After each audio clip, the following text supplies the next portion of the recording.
O Setembro Amarelo surgiu em 2015 no Brasil. A campanha foi criada pela Associação Brasileira de Psiquiatria, pelo Conselho Federal de Medicina e pelo Centro de Valorização da Vida. A promessa era conscientizar e prevenir o suicídio. Mas depois de quase uma década, a campanha traz pontos problemáticos. O suicídio passou a ser tratado como uma questão exclusivamente individual, ligada a transtornos como a depressão. Essa visão simplifica um fenômeno complexo e ignora fatores sociais, políticos, culturais e econômicos. Em vez de reduzir as crises, o que se vê é um aumento nos atendimentos de emergência em setembro. Além disso, profissionais e a indústria usam o tema como mercadoria. Recursos são liberados de forma pontual, enquanto a prevenção deveria ser permanente. Nesse episódio, falamos sobre como romper a lógica de mercado e se preocupar com o cuidado coletivo. Sexta-feira, 26 de setembro de 2025.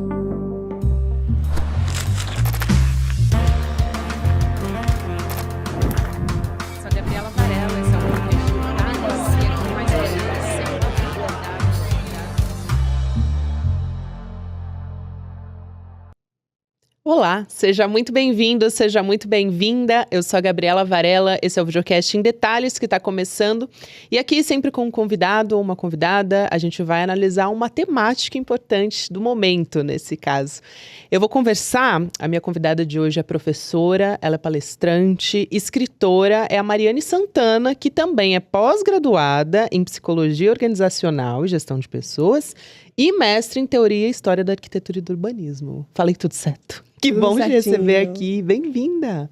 Estou muito feliz. Eu que agradeço, Gabi. Estou muito feliz também da gente ter essa oportunidade hoje de conversar sobre esse tema que é tão urgente e importante para a nossa sociedade como um todo. Então, agradeço demais o convite. Com certeza. E acho que para quem acompanhou a abertura já sabe que a gente vai falar de Setembro Amarelo, mas não é uma entrevista sobre Setembro Amarelo como todo mundo faz.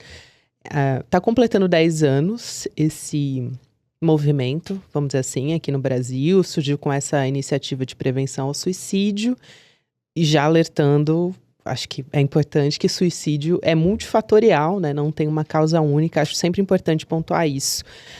É uma preocupação com a saúde mental coletiva que a gente tem aqui como proposta e acho que esse vai ser o fio condutor da nossa conversa.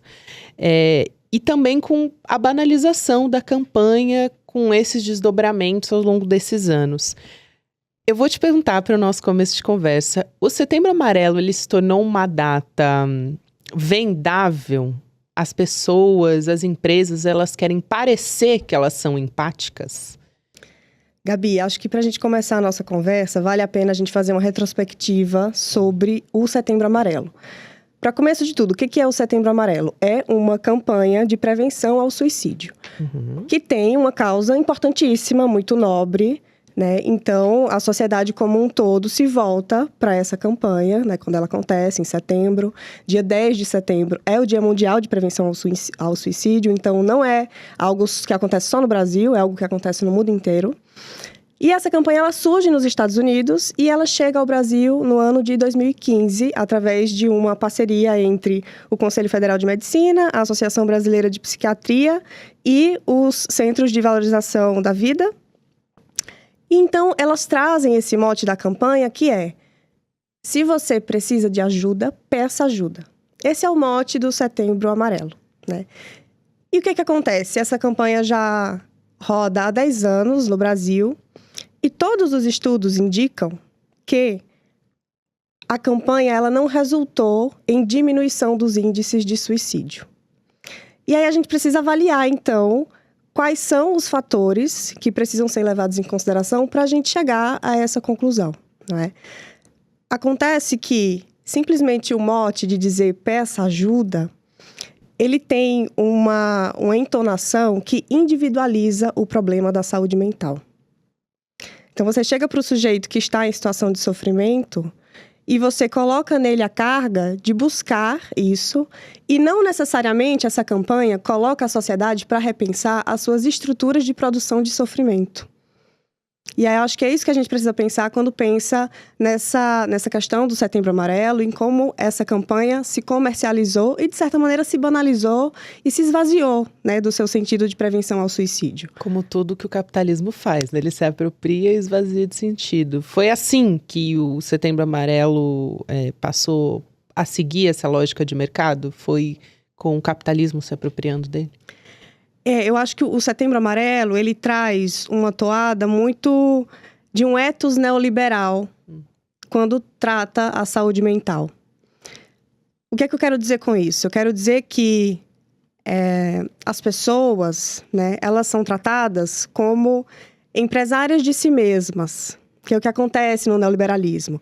O neoliberalismo, ele é essa teoria e essa prática que não é apenas econômica, mas é também subjetiva. O neoliberalismo é também uma racionalidade, um modo de ser, um modo de ver o mundo, né? Um modo de produzir subjetividade e, consequentemente, de produzir sofrimento.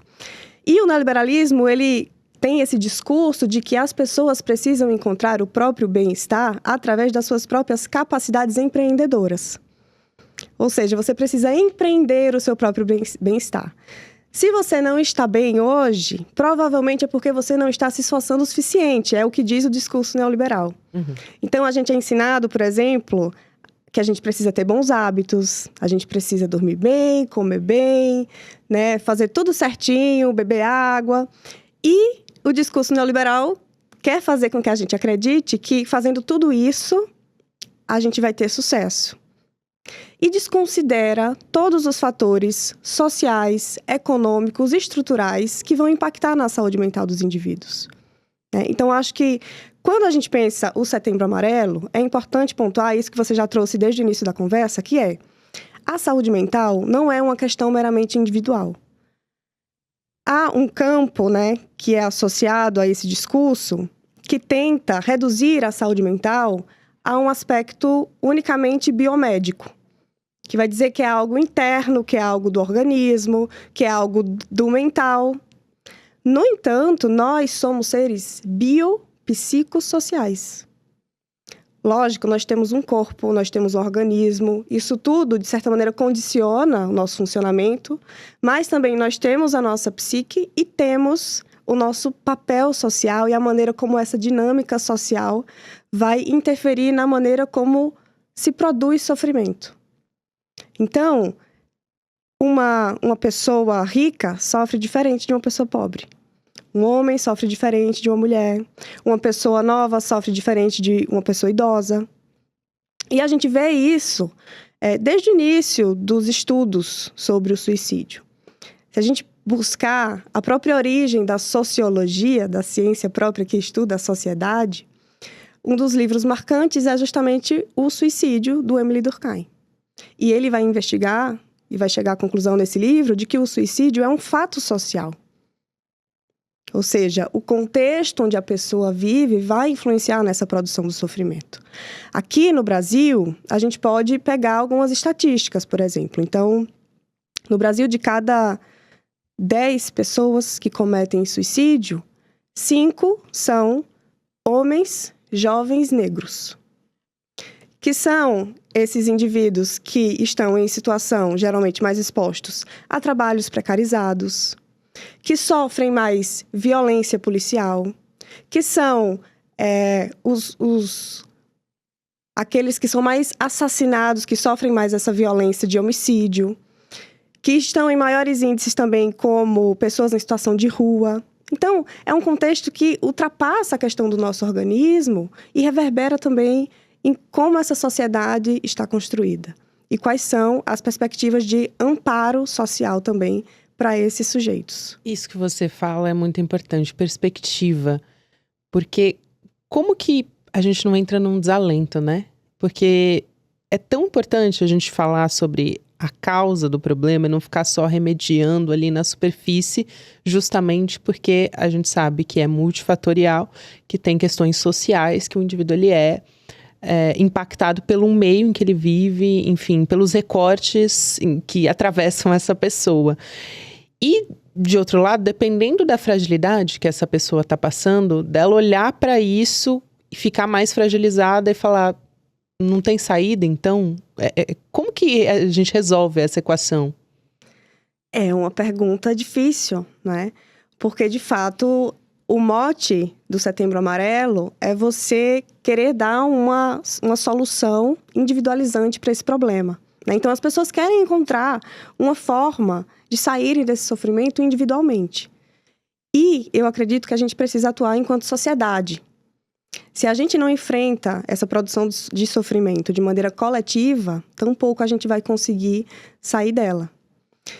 Eu vou te dar um exemplo muito claro, assim, quando eu pensei nesse exemplo, eu acho que ele explicita muito esse problema da saúde mental no Brasil. Nos últimos 2 anos, Gabi, a quantidade de auxílio-doença que foi dado para pessoas que foram diagnosticadas com ludopatia, ou seja, vícios em jogos, vícios em apostas... Que, aliás, aumentou em 2.300% nos últimos 2 anos. Aí, se você me fala assim, vamos pegar toda essa galera e vamos encaminhar para fazer uma terapia, vamos encaminhar para o psicólogo. Lógico, todos esses processos são muito importantes porque podem, por exemplo, ressignificar a maneira como aquela pessoa foi impactada por esses jogos de aposta. Muitas vezes teve um impacto na própria dinâmica familiar da pessoa, conflitos que surgem daí, impactos na autoestima, endividamento, enfim, né, vários fatores sociais associados a isso, dos quais a terapia pode ser uma ferramenta importante. No entanto, se a gente não vai na raiz do problema, que é enfrentar as próprias bets, a própria plataforma e a maneira como ela está regulamentada no Brasil hoje, a gente não consegue sair desse buraco. Porque à medida em que a gente encaminha a pessoa para a terapia, outra está entrando ali na plataforma. Sem contar a sobrecarga também do sistema de saúde, que pode acontecer se for imaginar, enfim, que todas essas pessoas vão a tratamento. E a gente não vai resolver, porque cada vez mais usuários estão chegando nessas plataformas, né? Ainda tem isso. Perfeito, a gente não está resolvendo a raiz do problema. Então, quando a gente discute saúde mental, nesse sentido, né, de entender a saúde como algo que é socialmente produzido ou não, é preciso investigar, então, as causas sociais atreladas a isso. Como que a economia participa desse circuito, como que a política participa desse circuito, né? E todas as relações de produção que estão envolvidas aí nesse processo de adoecimento das pessoas que tem crescido exponencialmente nos últimos anos. Eu me lembrei, até estava anotando aqui um pouco antes da gente conversar, que ano passado eu fiz uma entrevista com a Vera Iaconelli, a psicanalista, e ela chamou a atenção justamente para o profissional de saúde, assim, pela quantidade de pessoas adoecidas que a gente tem, com ansiedade, depressão, enfim, diversos transtornos, mas não há profissional de saúde disponível para cuidar de todo mundo. Então, a gente precisa, claro, e sem sombra de dúvida alguma, fortalecer o SUS, sempre olhando para essa perspectiva coletiva, mas pensando aqui também em fortalecer outras frentes, senão é uma sobrecarga, né? Se você não tem fortalecimento de projetos sociais, enfim, outros tipos de amparo que chegam para essas pessoas, parece que é algo basilar, não é isso? Perfeito, Gabi. Eu costumo brincar, falar que assim, cara, a gente tá colocando uma responsabilidade tão grande nas costas dos psicólogos do mundo, porque é isso, né? Existem diversas frentes de adoecimento no mundo hoje. Tem a questão do trabalho, tem a questão dos jogos, tem a questão climática, tem a questão política. Exatamente. Né? Surgem outros tipos de sofrimento. E aí a gente fala que é o psicólogo que vai resolver tudo isso sozinho. Então a gente está colocando uma responsabilidade gigantesca nas costas desses profissionais, quando na verdade a saúde mental ela é algo capilarizado em todas as frentes da nossa vida. A saúde mental ela acontece quando a gente tem um trabalho digno, quando a gente tem relações respeitosas, quando a gente tem acesso à saúde, acesso à educação emancipatória, quando a gente combate discriminações diversas, quando a gente tem acesso ao lazer, acesso ao tempo livre, porque essa é uma grande questão também de saúde mental, né? Quando a gente discute, por exemplo, o fim da escala 6x1 no Brasil, geralmente essa pauta está colocada ali no âmbito da economia. Mas ela precisa também ser encarada como uma pauta de saúde mental. Porque esses trabalhadores estão adoecendo por viverem apenas servindo ao trabalho. Trabalhando 6 dias por semana e no único dia que eles têm supostamente livres, eles precisam limpar a casa, resolver problema no banco, enfim, fazer diversas outras atividades e não necessariamente nutrirem a si mesmos. Terem tempo para cuidar de si, para fazer uma atividade física. Porque tudo isso passa também por elementos que são econômicos, que são de classe, de raça, de gênero. Quem que a sociedade permite hoje ter tempo para descansar, para fazer atividade física, para ter acesso à cultura, para ter acesso ao lazer, para ler um livro? Isso tudo constitui nossa saúde mental, né? Então, eu digo que o buraco é muito mais embaixo do que geralmente a gente costuma escutar dentro dessas discussões atreladas ao Setembro Amarelo. Com certeza. E eu penso, quando você fala dessas ansiedades que são geradas por diversos meios também, pelo momento que a gente vive, enfim. Cada pessoa vive num contexto específico, mas a maior parte de nós, eu diria sem sombra de dúvida, está sendo impactado por rede social. E quando a gente leva o Setembro Amarelo para as redes, estava conversando aqui com a Carol Souza, que ela é jornalista, enfim, ela também é editora do Em Detalhes e ela é psicanalista, então a gente estava tendo uma conversas assim, profundas sobre isso. Mas no quanto só o fato de ir para a rede social, ela estava questionando, já não individualiza esse processo, né? Porque aí você está colocando o eu ali nessas redes, é sempre sobre o indivíduo, não sobre o outro, né? Essa coisa de você ter, de pensar por essa perspectiva coletiva na rede é muito difícil. E você é uma pessoa que contribui muito para deixar o nosso espaço nas redes com acesso a conhecimento. Então, obrigada por isso, inclusive, ainda bem que a gente tem acesso à sua rede. Mas acho que você pode falar sobre essa experiência também. Olha, eu acho que as redes sociais, elas são um assunto polêmico, né? Porque o tanto que eu vejo de potencial na rede social, eu também vejo de perigo, né? Então, se a gente for pensar nesse aspecto que você traz, primeiramente, né? De que é de fato positivo a gente conseguir falar sobre saúde mental. Porque saúde mental, né, falar sobre suicídio, falar sobre depressão, falar sobre ansiedade, traz consigo muito estigma, né? Para muitas pessoas, é difícil falar sobre isso porque a própria sociedade não sabe como acolher, não sabe como escutar. Isso vem do próprio discurso neoliberal que nos ensinou que demonstrar fraqueza, demonstrar vulnerabilidade era coisa de gente que é incapaz. Que é coisa de gente fracassada. A gente aprendeu isso. Que a gente não pode demonstrar fraqueza. E com os homens isso é algo bem importante, né? Não é à toa que a maioria dos suicídios no Brasil são de homens, jovens e negros, que aprenderam que eles precisam dar conta de tudo e que eles precisam ser os provedores. Então eles não podem demonstrar fraqueza. Eles não podem dizer, olha, eu não estou dando conta aqui. Então eu acho que, assim, antes de tudo, a gente conseguir falar sobre saúde mental é positivo, porque a gente mostra que, você não está sozinho. Tem muita gente que está passando por isso. Não é um problema unicamente seu. É um problema coletivo, mas a gente esconde muito bem. E é um perigo que a gente esconda tão bem. O aspecto positivo é também falar pelo coletivo. O problema é quando você individualiza. Perfeito, perfeito. E aí, nesse sentido, as redes sociais, elas são essa mistura de elementos, né, e de ambiguidades, porque ao mesmo tempo em que elas possibilitam que a gente atue em rede, que a gente escute vozes diferentes e aprenda perspectivas diferentes, né, e veja outros contextos, saia às vezes da nossa bolha. Ao mesmo tempo que acontece isso, elas também contribuem em muito para o nosso adoecimento, a depender da maneira como a gente lida com essas redes. E aí, a gente pode pensar, por exemplo, nesse aspecto de intensificação da comparação da nossa vida, Com vidas perfeitas. Então, quem você segue é fundamental para isso que você está falando.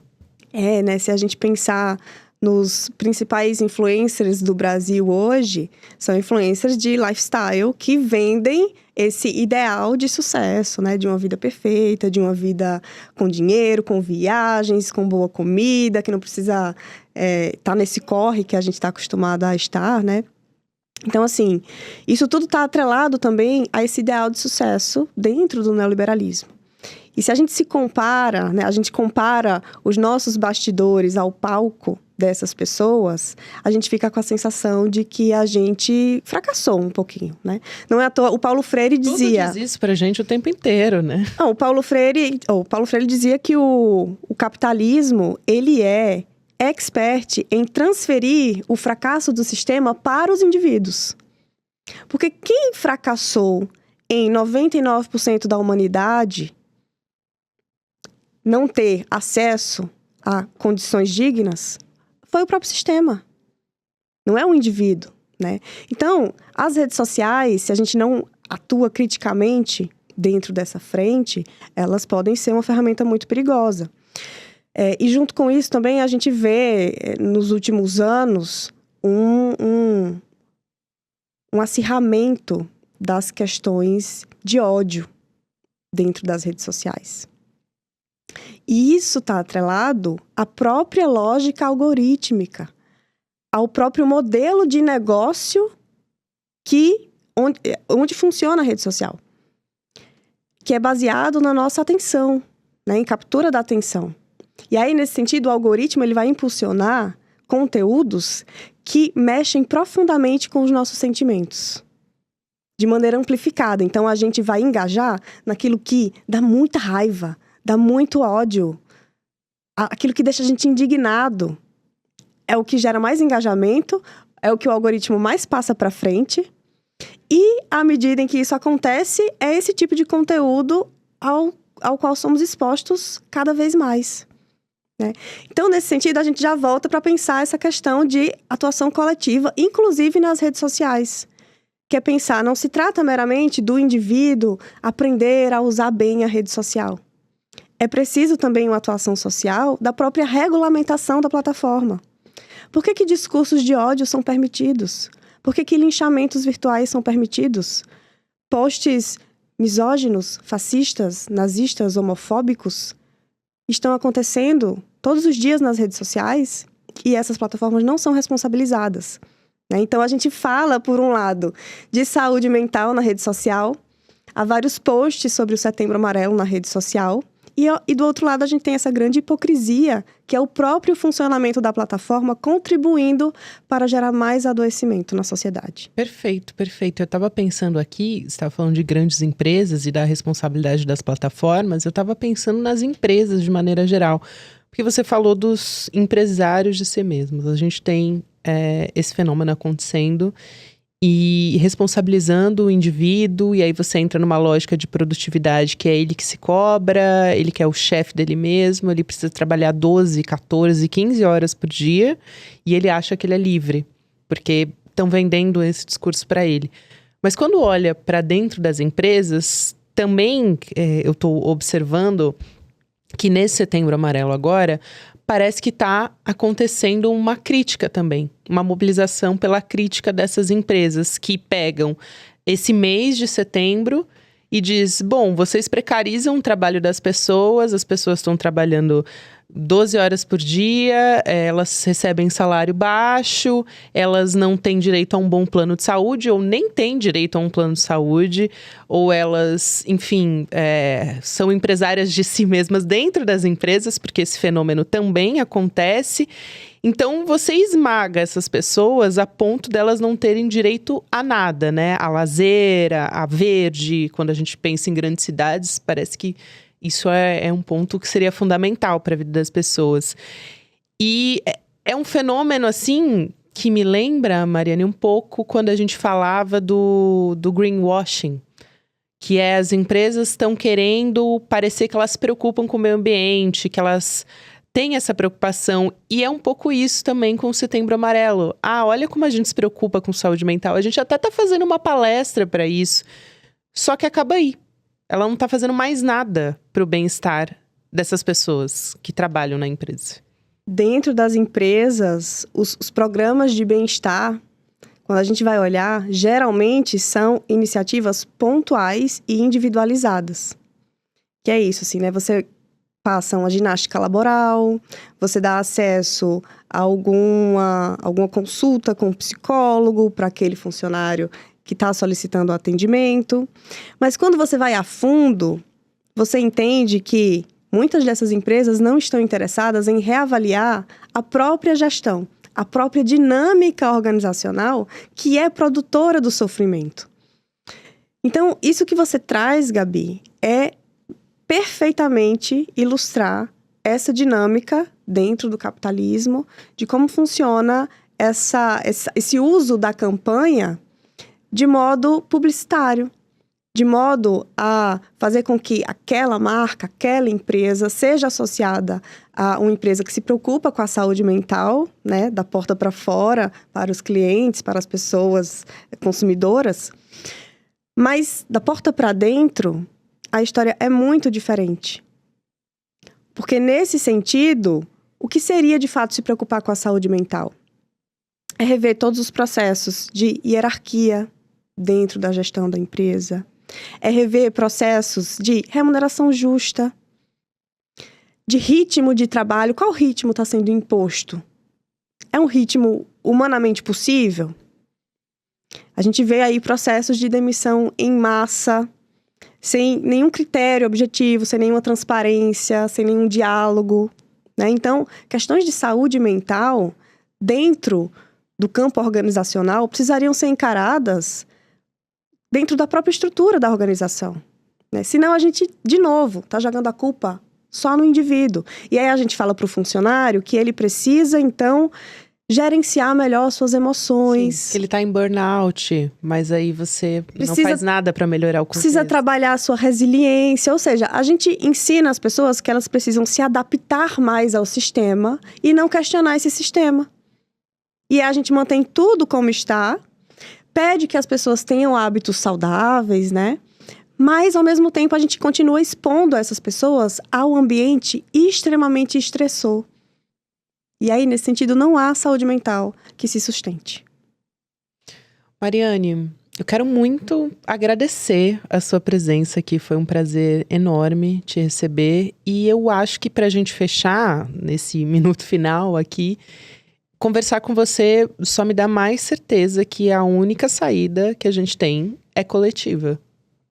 Acho que isso é fundamental aqui, de toda essa conversa que a gente teve. Que é só um começo de conversa, né? Meia hora é muito pouco porque a gente poderia de questionar, enfim, e de olhar também para o sofrimento das pessoas, porque ele existe, ele está aí, ele precisa ser cuidado, mas a gente não pode deixar de olhar para o que está causando tudo isso. Então, obrigada. Muito obrigada, Gabi. Conte sempre comigo quando precisar por aqui. Até a próxima. Vamos te receber pessoalmente. Até mais. Até mais. Eu quero aproveitar nesse finalzinho e te convidar para assinar a revista Liberta, para participar com a gente do ICL Notícias em mais uma plataforma onde a gente continua com esse mesmo jornalismo crítico, só que numa revista semanal que você pode ler com calma aí no conforto da sua casa. Então, se você não é assinante ainda, vai lá em revistaliberta.com.br e entra com a gente também para fazer parte da nossa comunidade, só que na nossa revista semanal. Agora tem o Mercado Investimentos, na sequência tem o Rolê ICL e você pode ouvir o Em Detalhes também nas plataformas de áudio em qualquer momento do seu dia. Até a próxima. Você morre de medo de fazer um investimento que não seja a caderneta de poupança ou o CDB do seu banco? Que bom! Que bom, claro, porque o medo é uma coisa que protege a gente. E enquanto você não adquirir o conhecimento que você precisa ter, fique com o teu medo, para não cair em nenhuma dessas roubadas que estão o tempo inteiro sendo oferecidas na internet. O que eu venho te dar hoje é um presente. No dia 28 de setembro, um domingo, às 8 horas da noite, eu vou dar uma aula para te ensinar todo o básico de finanças e investimentos de uma maneira muito simples. O Guia da Liberdade Financeira. Domingo, dia 28, às 8 horas da noite. Cine Liberta, o programa de cinema do ICL, que abre as portas para um acervo com mais de 200 documentários nacionais e internacionais reconhecidos mundialmente. Toda sexta-feira, às 7h, selecionamos um documentário especial para você. Histórias que emocionam, revelam e transformam a forma de como vemos o mundo. Depois da sessão, nós vamos receber convidados especiais para comentar o filme e discutir os pontos de cada obra.